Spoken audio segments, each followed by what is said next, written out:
लक्ष्मण प्रकाशित की है और इसमें कल जो प्रश्न आया था तो संगत दर्शन के जो 4 लक्षण हैं उन लक्षणों में से हम कौन सा लक्षण अंगीकार करें, ऐसा प्रश्न। तो देखो अनिल साहब ने कितना सुंदर उत्तर दिया है कि भैया जो विपरीत उपनिवेश का अभाव होता है,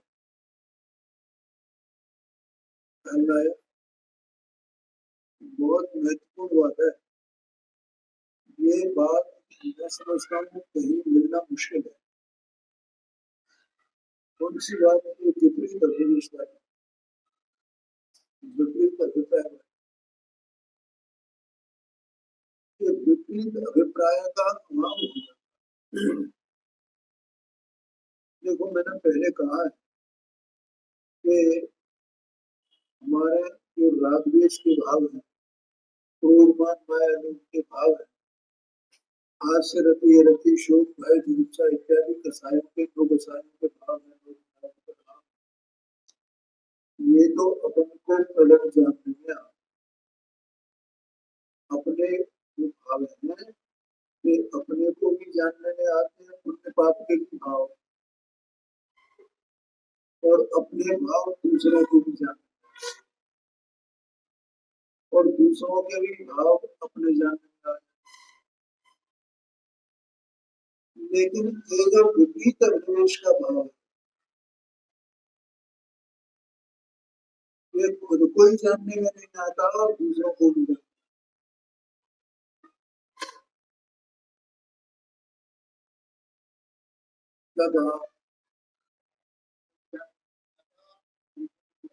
हाँ,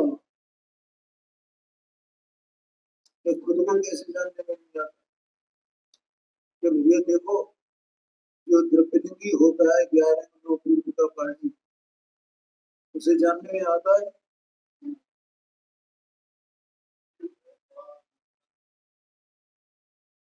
उसे खुद ही जानने में नहीं आता है कि मेरे विपरीत अभिप्राय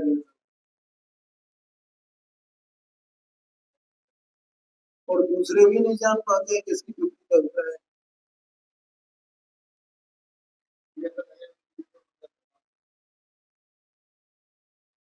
बोलो है क्या नहीं? ऐसे ही बड़े बड़े पंडित ये व्याख्यान करें सब, लेकिन इस पंडित के विपरीत अभिप्राय है क्या नहीं किसे पता चलता है? कोई पता चलता है? बिल्कुल पंडित सम्मेलन शास्त्रानुसार बातें बनावे, अपने को ऐसा लगे बिल्कुल पंडित है, सच्चा पंडित है, लेकिन वो विपरीत अभिप्राय का जो चोर है वो बैठा रहता है, छुपा हुआ, पता ही नहीं चलता। इसलिए कहता हूँ ये विपरीत बिल्कुल साइलेंट है एकदम, पता ही नहीं चलता है। हाँ जी, हाँ जी, हाँ जी, उसमें सब अविद्या मैंने कल परसों 2 दिन के बाद बताई है। ये जितना आश्रय बताया, जितना ये औपाधिक भाव अपने आत्मा को छोड़ करके, अपने चेतन वस्तु को छोड़ करके, चेतना स्वभाव को छोड़ करके बाकी सब जितना भी है वो सब औपाधिक भाव है। अब उस औपाधिक भाव में ये अपना अपन बनाए है।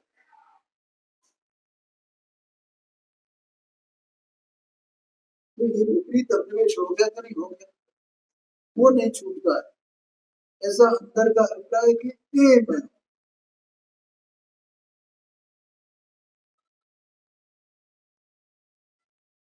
समझ में? वो विपरीत अभिप्राय छूट जाना, उसका अभाव हो जाना, उसका नाम सम्यक दर्शन भाव है।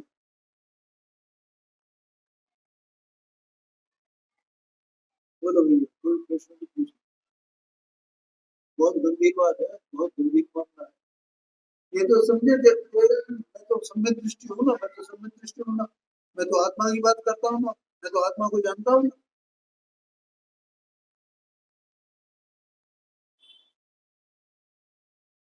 बोलो, ऐसे व्यवहार हमारे सात तत्व का श्रद्धा, सात तत्व का श्रद्धा में जो है ना, और ये सब में ये प्रतिपादक का सबका पालन करता हूँ ना, मैं सम्यक दृष्टि हूँ ना, मैं देवगुरु धर्म का श्रद्धा मुझे है ना। और विपरीत अभिवेश कुछ और महंगाई में बैठा हुआ है,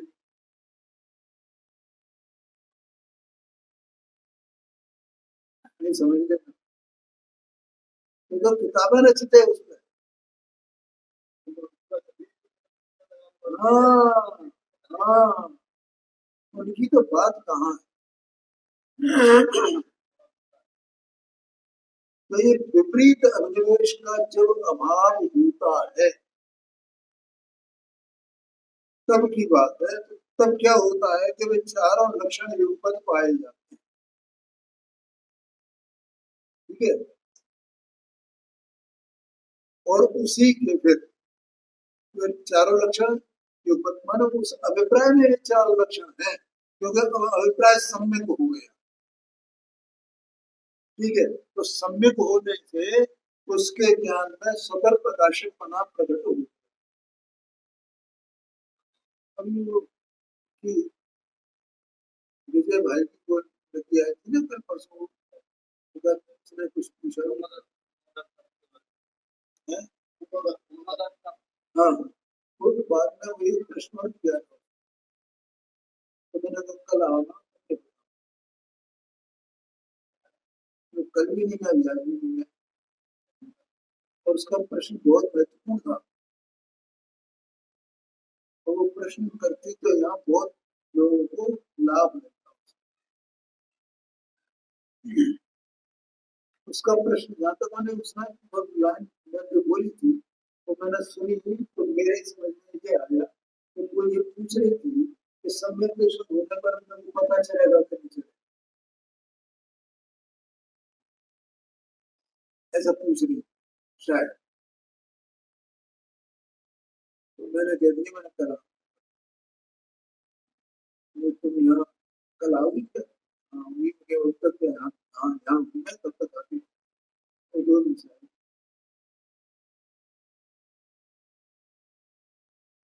क्या हुआ है? इस प्रश्न का उत्तर मतलब उत्तर के रूप में मैंने सुबह भी एक बात, ये जानन स्वरूप वस्तु है, इसके जानने में इसका स्वरूप प्रकाशित हो जाना, तो ये तो स्वयं ही सम्यक दर्शन स्वरूप है।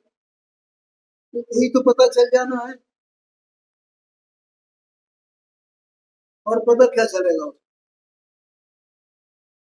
जिसको स्वसंवेदन ज्ञान दे, तो पता चल गया ना, या नहीं चला? तो उस ज्ञान को ही तो पता चलना है ना।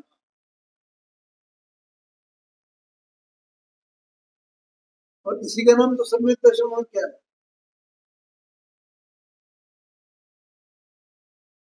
कुछ और है? इस पूरे उसमें एक आत्मा ही तो ज्ञान स्वरूप है, और तो कोई है नहीं ज्ञान स्वरूप। और उस वो ज्ञान कहाँ से उत्पन्न हो रहा है, किसका है? तो वो ज्ञान बस ये जान जाए कि मैं इसका हूँ, ये मेरा है, और ये मैं इसका हूँ, ये मेरा है, ये भी भेद की बात है। वो तो कोई मैं और इसमें कोई अंतर ही नहीं है। देखिए, ऐसा जहाँ ज्ञान में प्रकाशित हो गया तो ये प्रमाण हो गया, इसका नाम सम्यक दर्शन, जान गया उसको सम्यक दर्शन।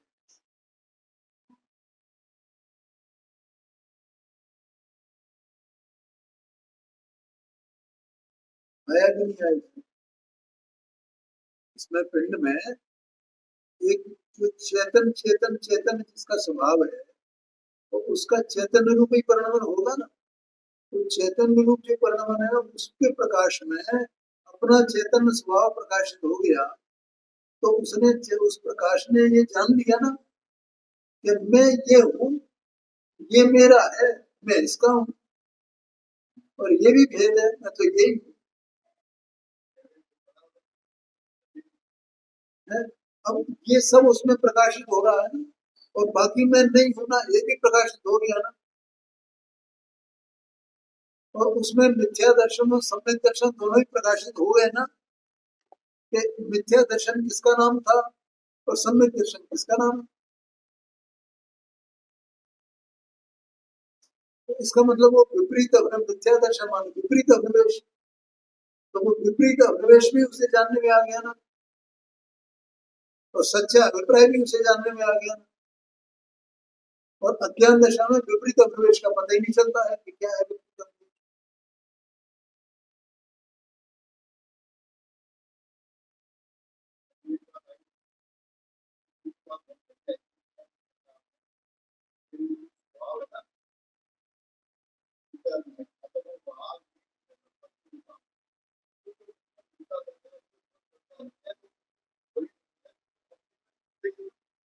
है जी वो अपने में। हाँ जी बिल्कुल। पर वो उसका जो ज्ञान है, वो ज्ञान उधर से हट करके बस इसको जाने देते हैं, उसमें क्या है, तो उसे करना क्या है।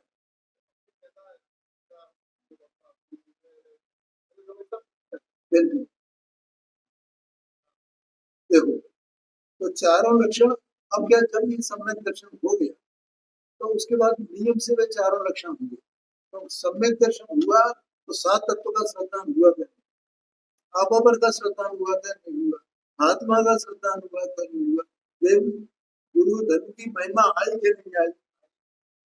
ऐसा हो ही नहीं सकता तो महिमा आए नहीं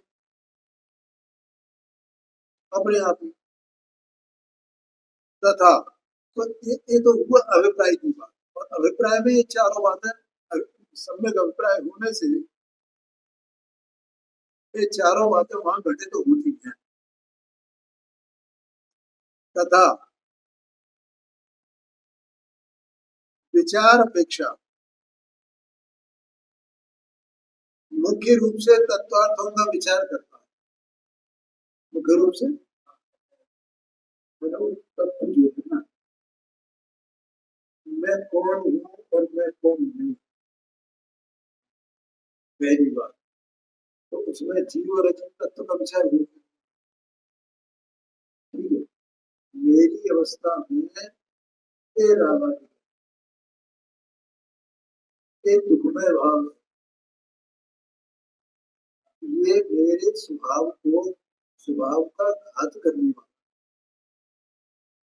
मेरा दुश्मन है, ये रखने योग्य नहीं। तो उसमें आश्रमंत का श्रद्धान आ गया।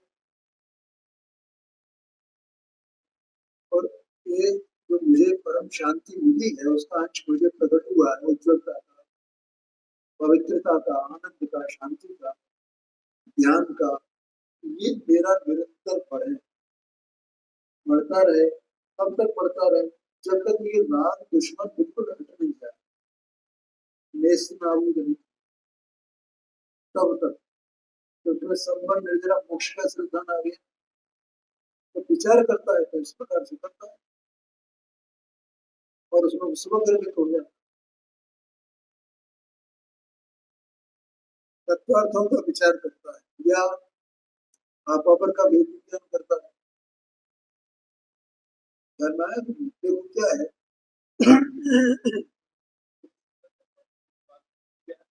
हाँ जी, हाँ जी, वही तो उसकी बात हो रही है भाई। जैसे सम्यक दर्शन हो गया, अब उसके बाद स्वाध्याय इत्यादि करना, चाहे वो किसी ग्रंथ का मतलब किसी अनुयोग का करे, शरणानुयोग का करे, ज्ञान योग का करे, ज्ञान योग का करे, किसी भी का करे, तो उसे ये सब ख्याल तत्वार्थों का विचार चलता है, अथवा तो आप पर का विचार चलता है, या कोई बाहर में कोई चीज ऐसी निमित्त बन गई कि जिसमें से उसमें से उसने ये बात निकाल ली, और फिर आप पर का भी विचार कर, उसका विचार करना।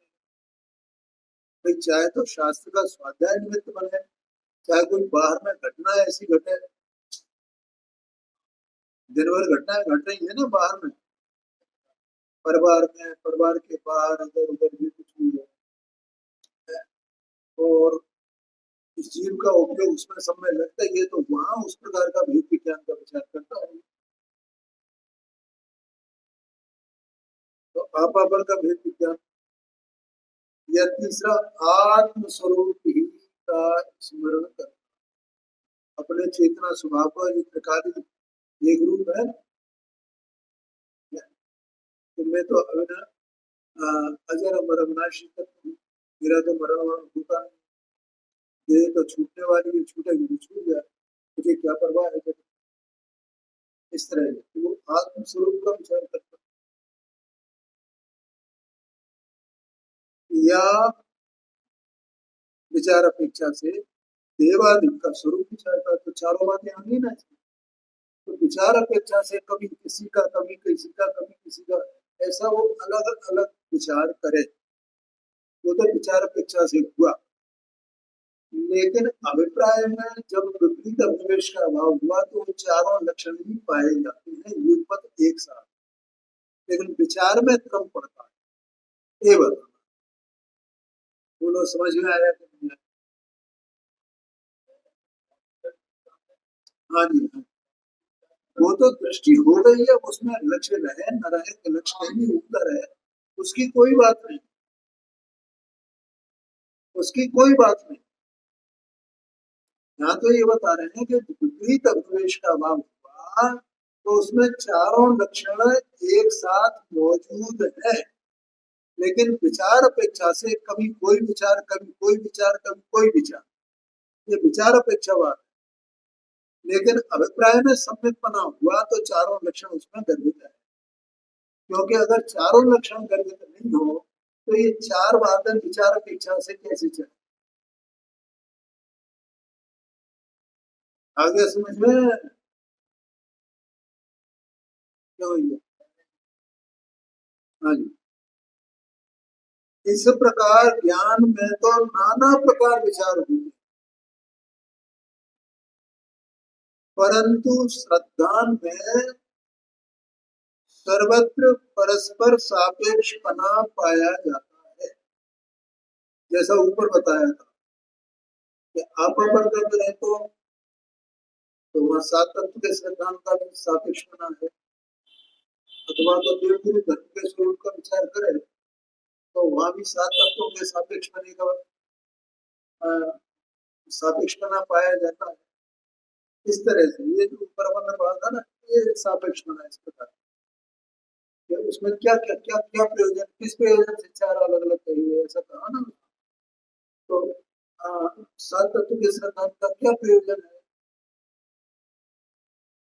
ये आया था ना उसमें, तो वस्तु स्वरूप को पहचाने, वस्तु स्वरूप को जाने, ठीक है, और हित हित का सिद्धांत करें, तो बताने दी ना। तो उसमें अब वस्तु स्वरूप का विचार करें तो सात तत्व का सिद्धांत करें, ये आशय ये मूल धर्म का सिद्धांत करें और वो विचार करें तो वहाँ सात तत्व का या आपा पर का सिद्धांत करने की बात नहीं है। जैसे अभी अपन ने वही पढ़ा था, ये जो जानोगे अनंतम तत्व, तो अनंत परमात्मा, तो अनंत परमात्मा को जाना अपने माने देव के स्वरूप को, तो देव के स्वरूप का विचार किया, तो देव के स्वरूप को जब विचार किया तो देव तो देह सहित है ना, तो देव को देह सहित होने पर भी देह रहित विचार किया कि नहीं किया, क्योंकि देव के द्रव्य को पर्याय जाने, तो देह के द्रव्य को पर्याय अलग है ना, तो उसमें जीव जीव का विज्ञान हुआ कि नहीं हुआ, और देव का स्वरूप विचार कर रहे हैं अपन, तो वहाँ आपा पर का भेद विज्ञान हुआ, जीव जीव का भेद विज्ञान हुआ कि नहीं हुआ है? और वे देव वितरागी है, माने राग रहित है, तो राग रहित है तो राग में आश्रय तत्व तो आ गया कि नहीं आ गया है? और वितरागता परिपूर्ण वितरागता है तो वो मोक्ष तत्व उसमें आ गया कि नहीं आ गया। ऐसे परस्पर सापेक्ष बना पाया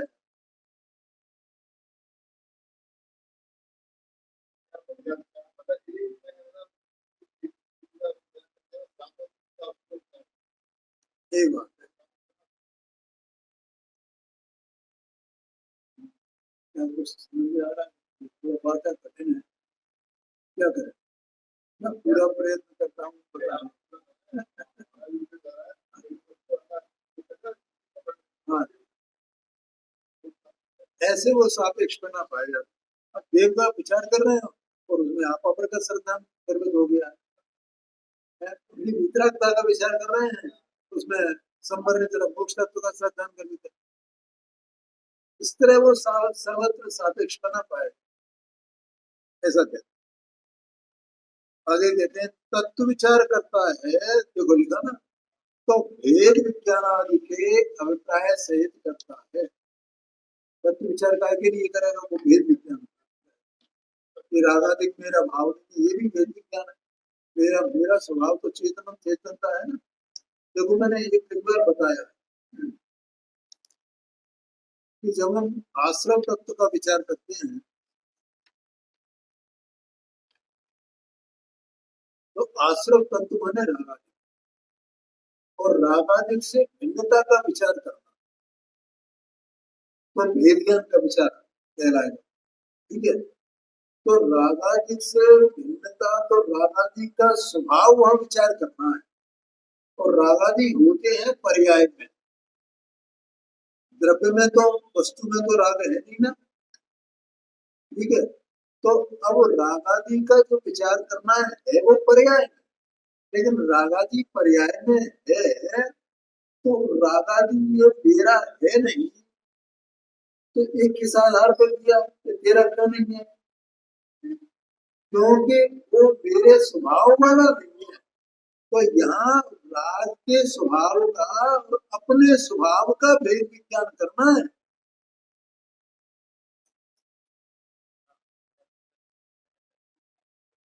हाँ, रागादि का भेद विज्ञान संबर से नहीं करना है, जो संबर पर्याय में है। रागादि मेरा स्वभाव नहीं है ना, तो फिर मेरा स्वभाव क्या है, संबर मेरा स्वभाव नहीं। मेरा स्वभाव तो त्रिकाली है, चेतन चेतन चेतन, ये जो त्रिकाली, उससे भेद विज्ञान के दो स्वभावों का भेद ज्ञान करना है ना। जो मेरा स्वभाव है और रागादि मेरा स्वभाव नहीं है। आया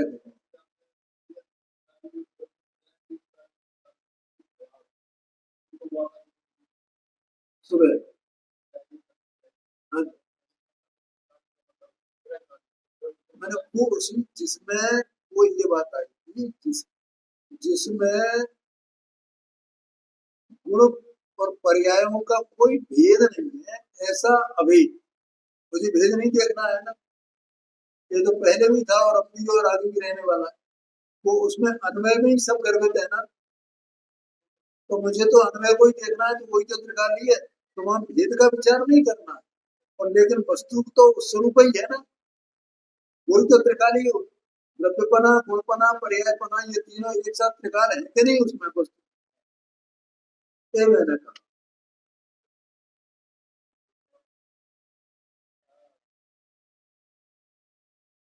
आ गया समझ में।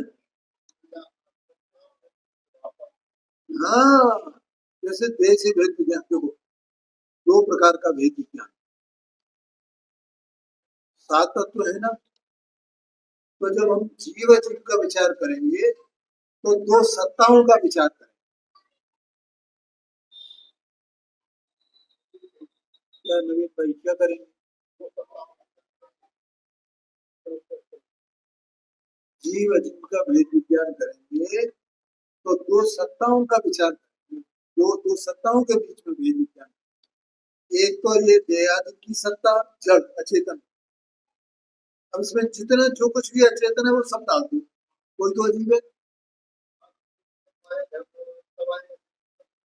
अन्य जीव भी आ गए, कल परसों बताया था। ठीक है, लेकिन हमारी उनका दृष्टि तो चली जाती है, लेकिन यहाँ दृष्टि नहीं रहती, इस पर क्या ये मेरा नहीं।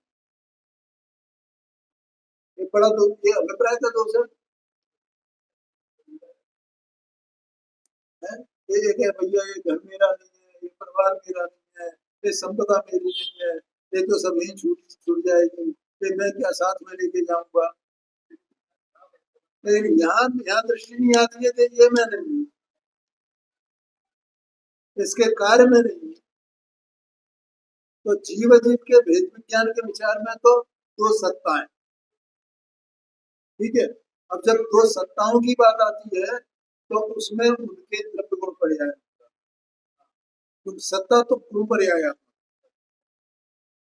अब वहां ये भेद ज्ञान में किया जाता है कि ये विभाव पर्याय, ये स्वभाव पर्याय, ये इसकी जो तो सब स्वभाव विभाव पर्याय सब एक तरफ उसी की एक की, और इसकी विभाव स्वभाव पर्याय इसमें है।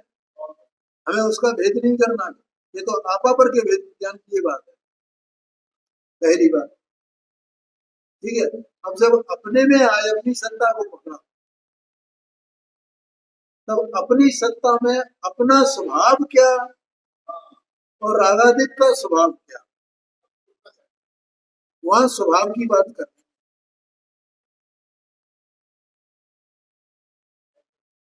आया कि नहीं आया?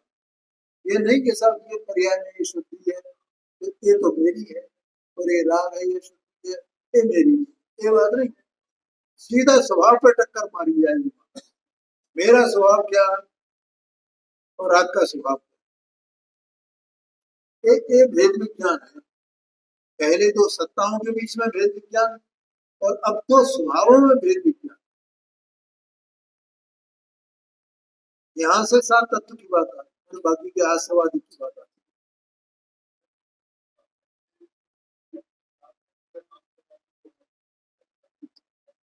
हाँ, आश्रव माने रागादि भाव, उनका स्वभाव क्या और मेरा स्वभाव, आया कि नहीं? ये देखो, जो भेद विज्ञान का अभ्यास है या भेद विज्ञान का परिणाम है, वो परिणाम अपने आप में ही संबर निर्जरा करता है। क्या है? और कोई ये कर रहा है, अब वो किससे तुलना करेगा? राग की अपने स्वभाव से तुलना करेगी। उसके लिए तो एक तरफ अपना स्वभाव और दूसरी तरफ राग का स्वभाव, उसके बीच में वो भेद विज्ञान कर रहा है। वो तत्व तो अपना ही है ना, वो अपनी तत्व तो है जो भेद विज्ञान कर रहा है, वो राग का तत्व नहीं है। क्योंकि राग तो सही अजीब है वास्तव में देखा जाए, वो जानता नहीं है ना, जानने वाला भेद विज्ञान करेगा ना। तो मुझे जानना भेद विज्ञान कर रहा है, वो तो स्वयं आश्रव तत्व है, वो संबर जरा तत्व है। तो वो किसको अपना कहे कि ये स्वभाव मेरा है, ये मैं हूं, ये मेरा है, लेकिन ये राग स्वभाव वो मेरा स्वभाव, और इसमें वो आश्रवादिक का भेद विज्ञान आ गया। और बाहर के पदार्थों को अपना नहीं जाना, फिर उनसे तो उनसे उदासीन हुआ। ये दो बातें एक साथ होती है ना, एक तो राग से, राग का स्वभाव और अपना स्वभाव, इस तरह भेद विज्ञान करके राग को हे जानना और अपने स्वभाव को उपाधि जानना।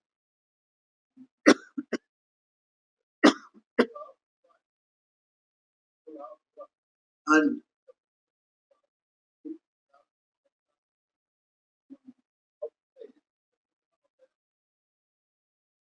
अभी तो राग में हे पना,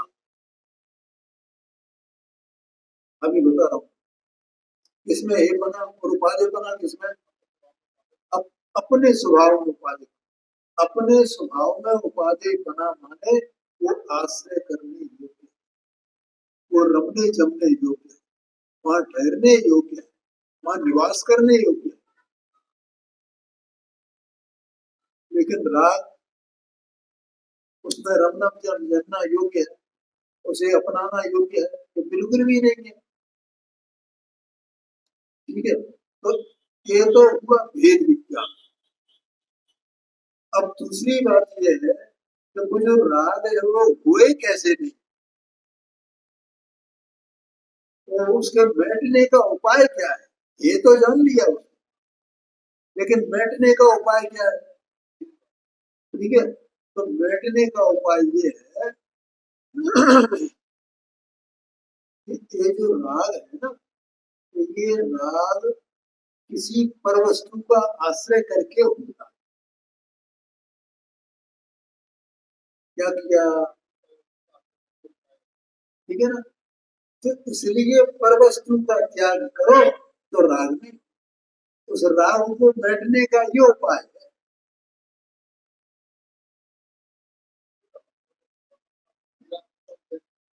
हाँ, अपनापन नहीं रहा वो तो एक बात हुई ना, लेकिन यहाँ तो ये पना तो हो गया ना राग का, लेकिन उसमें बैठना कैसे है? हाँ, उसके लिए पहाड़ का त्याग किया जाता है, क्योंकि राग का त्याग करना है, राग को मिटाना है, तो राग जिसके कारण से होता है उस राग उसको छोड़ो, ये उपाय है। और इसलिए इसको आचरण कहा जाता है, मैंने उसको छोड़ना ये आचरण में आ जाता है ना, है। हाँ जी, हाँ जी, हाँ जी, हाँ, हाँ, हाँ जी, हाँ, ये बात, हाँ,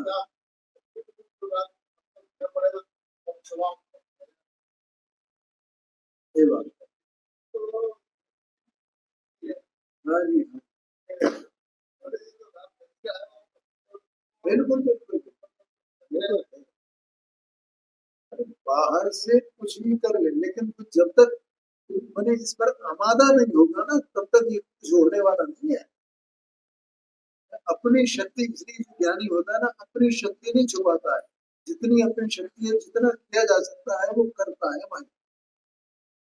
वो उसे रात से चुप्पी से छोड़ा ना।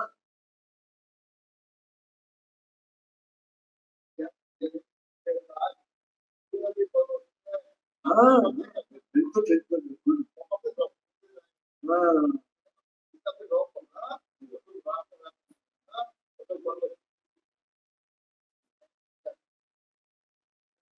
तो बंद अधिकार है 265 नंबर की, तो परवस्तु राग का कारण ऐसा है, तो परवस्तु राग उत्पन्न नहीं करता है, राग कराता नहीं, लेकिन जब राग होता है तो परवस्तु के आश्रय से ही होता है, तो वो अपनी मजे मजे की बात। ठीक है। और मिटाना क्या है? परवस्तु का त्याग काय के लिए किया है? ऐसा में प्रश्न आया है कि जब वो परवस्तु कारण नहीं है राग का, वो परवस्तु राग नहीं कराती है, उत्पन्न नहीं कराती है, तो उसको त्याग क्यों किया जाता है? कि देखिए उसका त्याग तो राग का त्याग करने के लिए किया जाता है, तो राग जब जब उत्पन्न होगा तो किसी न किसी परवस्तु का आश्रय करेगा, लेकिन परवस्तु बंध का कारण नहीं है, राग बंध का कारण है, परवस्तु बंध का कारण नहीं। एक मूल का था है उसका।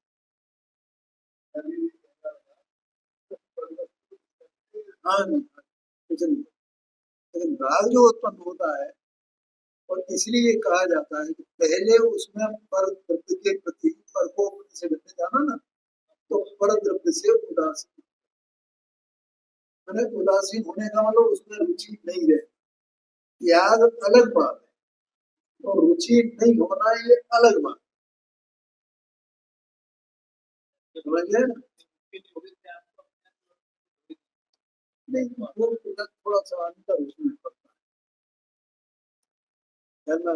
जैसे एक राग का हे पना, ये एक बात है, और राग को मिटाना ये दूसरी बात। ठीक है ना? हाँ, तो हे पना तो जान लिया उसने कि ये राग रखने लायक नहीं, उसके मनो, इसको उसके स्वभाव को जान लिया, लेकिन अभी राग मिटा तो नहीं ना, अभी तीन चौकड़ी कसाय का सद्भाव है, दो चौकड़ी कसाय का सद्भाव, तो उसको बैठने बात अलग है। ठीक है ना? इसी प्रकार से परवस्तु में रुचि हट जाना ये तो एक बात है, और फिर उसमें उसका त्याग करना ये दूसरी बात है जी। हाँ, अपने में रुचि आना और परवस्तु में से रुचि हटना, मैंने रुचि हटने का मतलब उसमें जो आसक्ति पड़ी हुई है ना, वो आसक्ति छूट जाना। और फिर वो आसक्ति नहीं रही ना, तो अब जैसा इसका परिणमन हो जाए तो वैसा हो जाए, उसमें आसक्ति नहीं तो अपने को आकुलता, आकुलता मतलब हुई भी तो थोड़ी होगी, कम होगी, लेकिन इतना नहीं होगा जितनी अज्ञानी की। ये अंतर है। और अभी त्याग किया नहीं है, लेकिन रुचि नहीं है, उससे इतनी शांति आएगी ना, तो उतनी आकुलता नहीं हो रही जितनी अज्ञानी को हो रही। इतना अंतर आता है। इसलिए वो त्याग करना कोई कठिन बात नहीं कही जाती। ये बात बहुत कठिन है जब भेद विज्ञान करके पर में उदासीनता हो जाए। क्योंकि अगर ये मिल गया तो ये अमोघ मंत्र मिल गया उसे, अपने भव से मुक्ति। ऐसी उसे चिंतामणि रत्न कहा।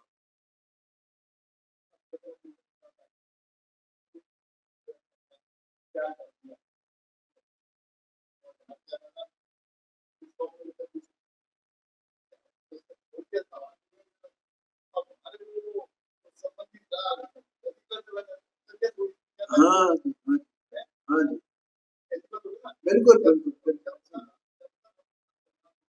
बिल्कुल। ये मेरी वस्तु है ही नहीं, ऐसा जब तक अपने को नहीं, उसमें से रुचि है। ठीक है। अच्छा क्या है, देखो, पर वस्तु का त्याग, राग को छोड़ना, ये भी अपने हाथ में नहीं है। तो उसकी दशा, राग की दशा कर्मोदय जन्य है।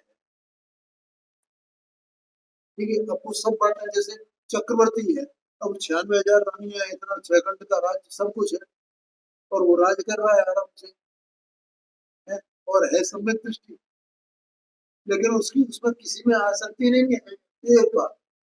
और त्याग भी नहीं किया कुछ भी, आसक्ति है नहीं और त्याग किया नहीं, है ना।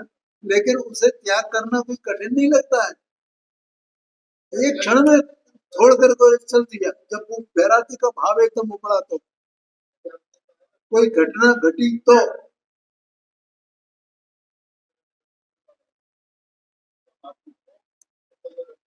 हाँ जी, बिल्कुल। कल कल शाम को आएगी, आया कि नहीं है। मतलब आप ये देखो, जब घटना घटती है कोई ऐसे सामने आ जाए,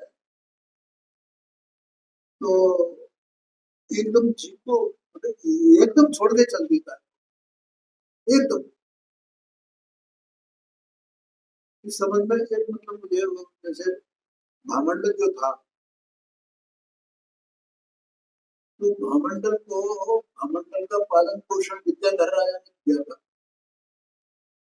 उसके कोई मतलब वो पटरानी थी, उसकी कोई संतान नहीं थी, और अन्य रानियों से जो थी, जो पटरानी थी उसकी, उसकी कोई संतान, तो उसने उसको वो, ये भामंडल को वो उसने, एक दूसरी कहानी है, लेकिन वो दूसरे के यहाँ पढ़ा था।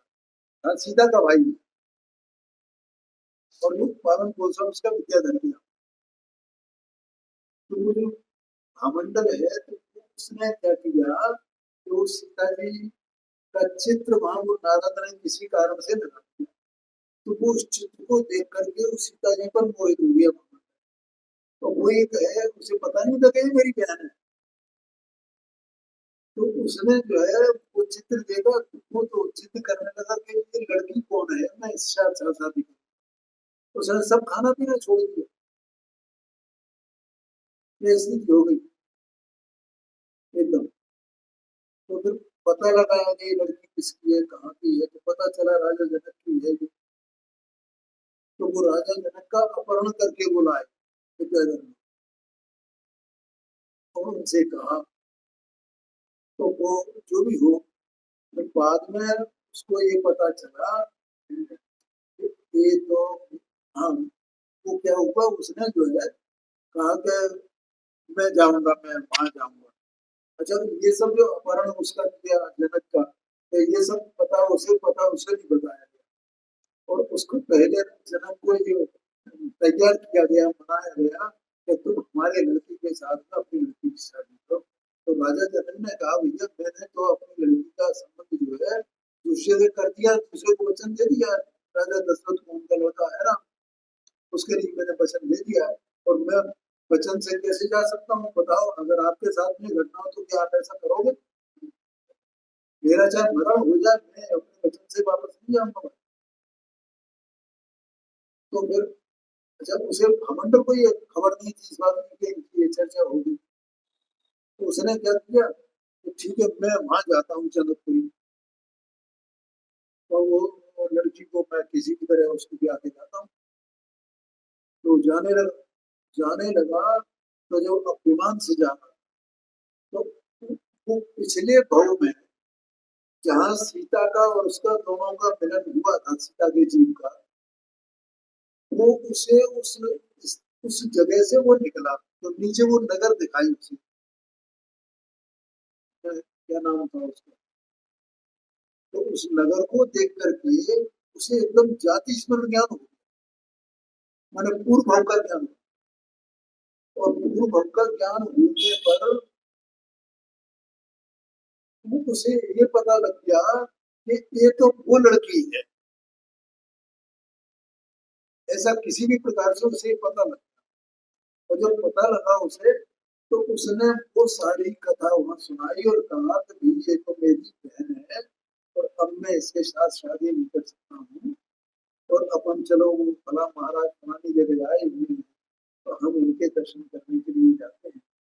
तो उनका जो विद्याधर पिता था वो भी साथ में आया, और उसकी कथा सुन करके, किसकी कथा सुन करके? भामंडल की, उसके जाति स्मरण की कथा सुन करके उसे बैराग आ गया।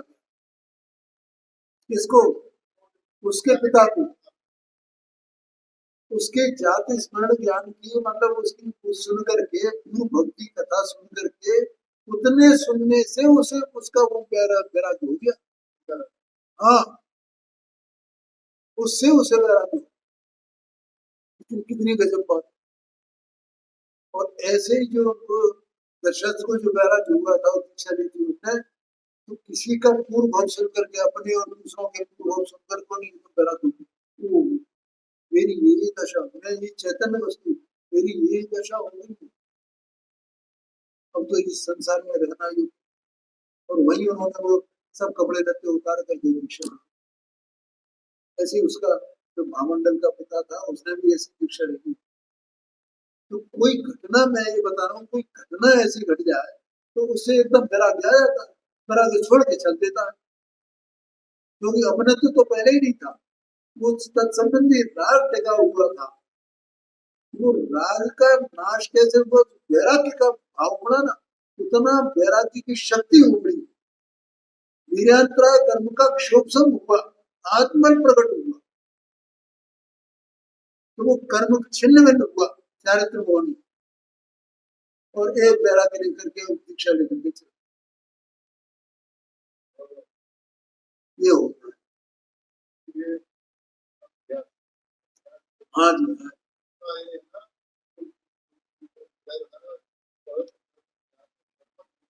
हाँ जी,